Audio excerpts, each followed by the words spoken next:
Train Stops Play. Narrated by XYZ. Written by the Reverend W. Audrey.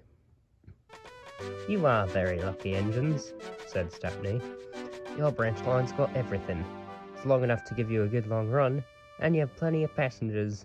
Then you got a quarry, and a mine, and some factories, so you need plenty of trucks. Trucks are fun," he went on wistfully. "I'll miss them on my old line."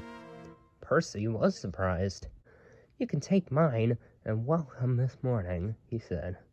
So they asked permission, and they went off to collect them.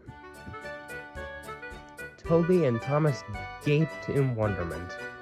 Stepney took his trucks to the harbor and picked up a load of empties and started back. On the way, they were stopped by a signal near a cricket field, where a match had just started. They settled down and watched. Presently some fielders came towards them and waved. "Could you move, please?" they asked. "Your last few trucks are behind the bowler's arm." "Sorry," the driver smiled. "Will this do?" He eased Stepney forward until he stood under the signal. The cricketers shouted their thanks, and play started again. The batsman hit out, and soon a skyer towered towards the train. Clunk went the signal. There was another clunk, too, as the ball fell on the train, but the crew didn't hear it, and Stepney didn't hear it either.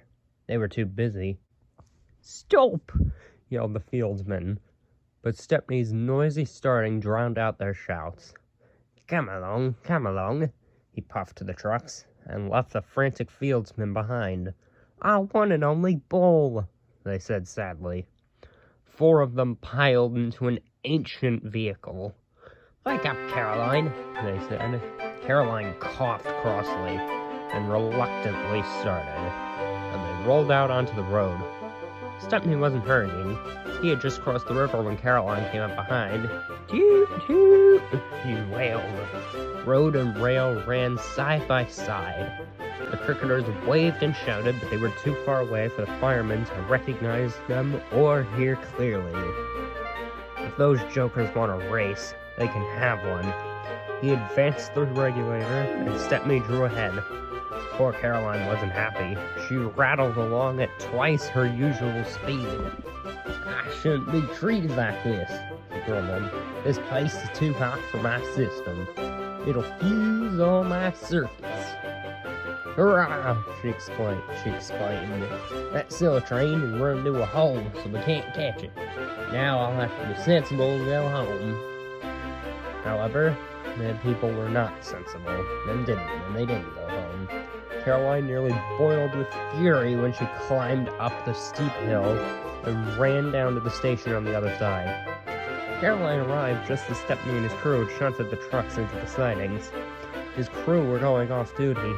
The cricketers explained what had happened. The driver and firemen were surprised. "Did you say the 3rd truck from the brake van?" they asked. They all went and looked. The ball was there, nestled under some straw. "We're very sorry," the driver said. "Never mind, you couldn't help it. Now we must get back quickly." "That's just it," said the driver. "You'll never be back quickly in Caroline. She looks worn out." "Wait a minute," he said. "I've got a plan." The driver spoke to the station master and signalman.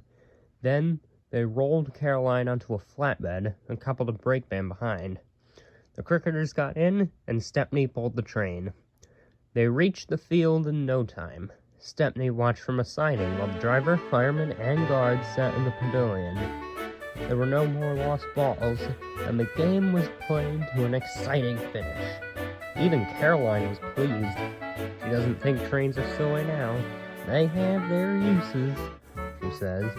"They can save the wear and tear on a poor car's wheels."